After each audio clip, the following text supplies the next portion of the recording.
Good morning everyone, welcome back to my channel. এটা হলো আমার হায়দ্রাবাদে কাটানো থার্ড ডে। আজকের ব্লগটা কোনো অফিসিয়াল কাজ নিয়ে নয়, শুধু ঘোরাঘুরি নিয়েই হবে। তাই সকাল হতেই ফ্রেশ হয়ে বেরিয়ে পড়লাম।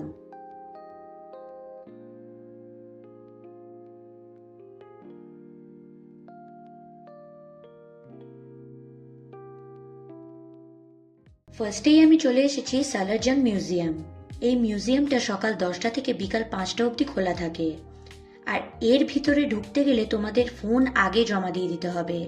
কেউ যদি তোমরা ফোন নিয়ে ভিতরে ঢুকতে চাও তাহলে সেটাও তোমরা করতে পারো, কিন্তু তার জন্য আলাদাভাবে কিছু পে করতে হয়। কথা না বাড়িয়ে আমিও টিকিট কেটে ভিতরে ঢুকে পড়লাম। আশা করি মিউজিয়ামে কি কি থাকে সেটা আর কাউকেই বলার দরকার পড়বে না, কিন্তু যেটা বলার সেটা হচ্ছে এই মিউজিয়ামের ভিতরেও তোমরা ছোট ছোট ফুড স্টল পেয়ে যাবে। মিউজিয়াম দেখা কমপ্লিট। এবার আমি যাব হায়দ্রাবাদের মেন অ্যাট্রাকশন দেখতে।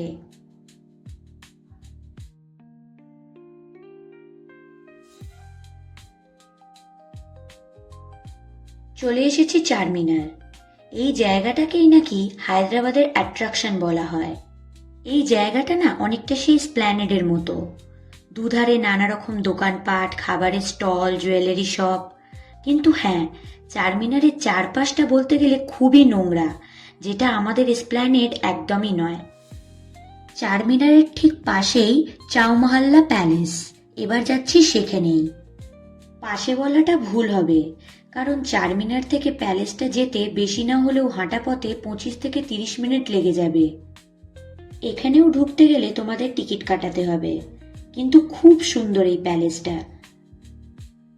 হায়দ্রাবাদে প্রচুর গরম, খুবই কষ্ট হচ্ছে এই গরমে, কিন্তু প্যালেসটার ভিতরে গাছপালা থাকার কারণে প্রচুর হাওয়া। এখানে কিছুক্ষণ বসে তারপর বেরোবো কিছু খেতে। অনেকটাই বেলা হয়েছে আর কিছু খাওয়াও হয়নি।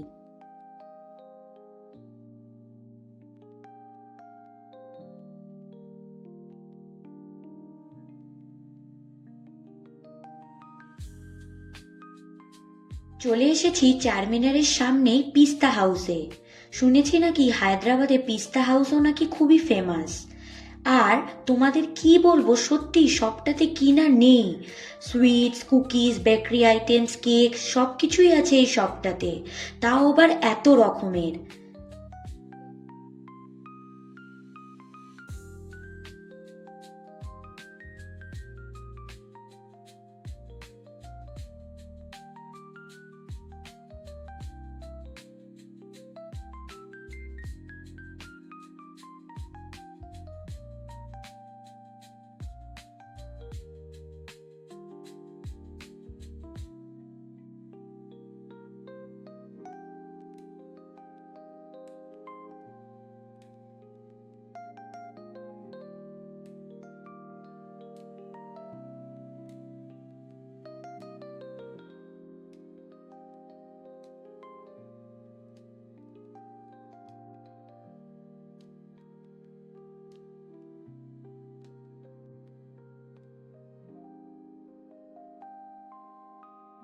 আমি এখান থেকে নিয়েছিলাম চিকেন বার্গার, আর এর সাথে কমপ্লিমেন্টারি হিসেবে দিয়েছিল আলুর চিপস।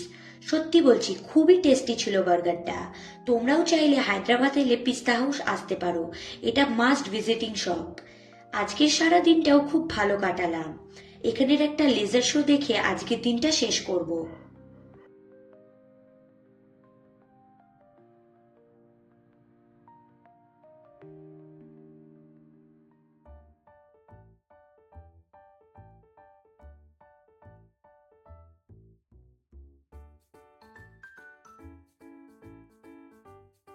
আবার দেখা হচ্ছে তোমাদের সাথে নেক্সট একটা ভিডিওতে।